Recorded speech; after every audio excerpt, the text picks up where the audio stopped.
এইমাত্র প্রকাশ পেল ঢালিউড কুইন অপু বিশ্বাসের একটি ঝড় তোলা মন্তব্য। এক্সপেকটেশন এটা রাখা যাবে না, সেটা তোমার সন্তান ঢালিউডে আবারও নতুন ঝড়।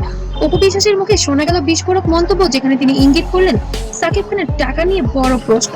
ভিডিও না, আর যাদেরকে ঘিরে সব সময় বিগত ঝামেলাগুলো তৈরি হয়, সেটা হতে পারে হাজবেন্ড, হতে পারে। জানুন আসল ঘটনা গুজব নাকি সত্য, পুরো ভিডিও দেখুন এবং মতামত দিন।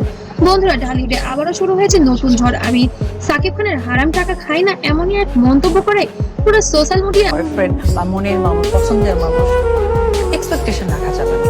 এবার কেঁপে উঠেছে। হ্যাঁ বন্ধুরা, ঠিকই শুনেছেন, এই মন্তব্যটা এমনই করেছেন ঢালিউড কুইন অপু বিশ্বাস। কিন্তু প্রশ্ন হচ্ছে, সত্যিই কি এমন মন্তব্য করেছেন তিনি, নাকি এটা আবারও ভাইরাল হওয়ার জন্য নতুন কোনো কলা কৌশল? শেষ পর্যন্ত দেখুন, কারণ আজ আমরা বের করবো আমি বলেছি না আমার লোক বলেছে। তো এটা কে বলেছে? সত্য সত্যি কি তিনি এই কথাটা বলেছেন কিনা। সাকিব খান এবং অপু বিশ্বাস ঢালিউডের সবচেয়ে বড় আলোচিত জুটি। ভালোবাসা, বিয়ে, তারপর বিচ্ছেদ, এই সম্পর্ক সব সময় ছিল আলোচনার কেন্দ্রবিন্দুতে। তাই যখনই ভাই আমরা শুনেছি একজনের কাছ থেকে দুজন এই বিষয়টা কিন্তু নতুন কোনো বিষয় শোনা যায়, সেই মুহূর্তেই ভাইরাল হয়ে যায় সোশ্যাল মিডিয়ায়।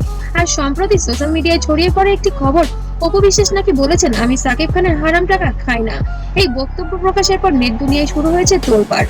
ফ্যানরা হয়ে যায় বিয়ে করতে চায় না, কারণ আমি কাউকে ইন্ডিকেট করে বলেছি বিবাহিত ছেলে। কেউ সমর্থন, আবার কেউ বা তীব্র সমালোচনা করছেন। কিন্তু একটু খেয়াল করলেই দেখা যায় এই বক্তব্যের কারণ নির্ভরযোগ্য কোনো ভিডিও নেই, বড় কোনো নিউজ মিডিয়া একটি কনফার্ম করেনি। তাহলে প্রশ্ন হচ্ছে, এই বক্তব্য আসলে আসলো কোথা থেকে? অনেক সময় ক্লিকবেট টাইটেল বাড়ানোর জন্য সেলিব্রিটিদের নাম ব্যবহার করে এমন লাইন তৈরি করা হয় অনেক সময়। আমি জাস্ট সেকেন্ড ছেড়ে দিয়েছি, এখন তুমি সেকেন্ড হ্যান্ডে নাচো। তা আমি চাই না এই কথা শুনি। আর সত্যিটা হলো, এখনো পর্যন্ত অপু বিশ্বাস সরাসরি কোনো মন্তব্য করেননি, এর প্রমাণও তেমনটাও নেই। এটি হতে পারে সম্পূর্ণ গুজব বা বিকৃতি বক্তব্য, আর এভাবেই তৈরি হয় নানা ভাইরাল কন্টেন্ট। তবে আমরা যতটুকু এটি খোঁজার চেষ্টা করেছি, তবে যাই তো আমার হইলে কখনো আনম্যারিডই হবে, আদৌ হচ্ছে আমি যাকে করবো সে হচ্ছে সেকেন্ড মাস্টার ওয়াইফ। সাকিব খানকে ঘিরে অপু বিশ্বাসকে নিয়ে যেমন জল্পনা রয়েছে, তেমন শোনা যাচ্ছে এই বিষয়টি একটু হলেও তো সত্য হতেই পারে। ভাবুন একবার, একজন শিল্পী হিসেবে অপু বিশ্বাস কতটা বিব্রত হতে পারেন এই বিষয়ে। সাকিবের সাথে আজকে ডিভোর্সের মধ্যে দিয়ে অ্যাটলিস্ট আমার সার্টিফিকেট আমার কাছে আসতেছে যে ইয়েস আমি বিবাহিত ছিলাম, যার জন্য আমি ডিভোর্সি। সেকেন্ড, আমার সাথে সাকিবের যে আজও বৈবাহিক সম্পর্ক আছে, সেটা আমাদের সন্তান এটি নিয়ে। আর অন্যদিকে সাকিব খানের উপর পড়ে নেতিবাচক প্রভাব, তাদের পরিবার, তাদের সন্তান, সবকিছুরই উপর পড়বে প্রভাব। তাহলে কেন বারবার এমন গুজব? কারণ সাকিব খান এবং অপু বিশ্বাস থাকতে পারে, তার বাচ্চা থাকতে পারে, সে তো আমার আপন হতে পারবে না। লাইফে তো আমাকেও বাঁচতে হবে, মানেই তো ভাইরাল। আর মানুষ জানতে চায় তাদের প্রতিটি আপডেট, আর সেটা যদি হয় তাদের ব্যক্তিগত আলোচনা, তাহলে তো ভাইরাল হবে, এটাই নিশ্চিত।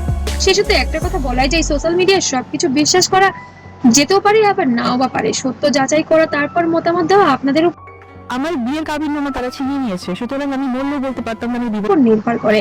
আর আপনি কি মনে করেন, সত্যি কি অপু বিশ্বাস এই কথাটি বলেছে? আবার বলে তো থাকতেও পারে, কারণ সাকিব খান ঢালিউড কিং, তার তো টাকার সাম্রাজ্য, সে হারাম টাকা ইনকাম করতেই তো পারে, এমন কিছু না যে সে নাই বা করতে পারে। আর ভিডিওটি ভালো লাগলে অবশ্যই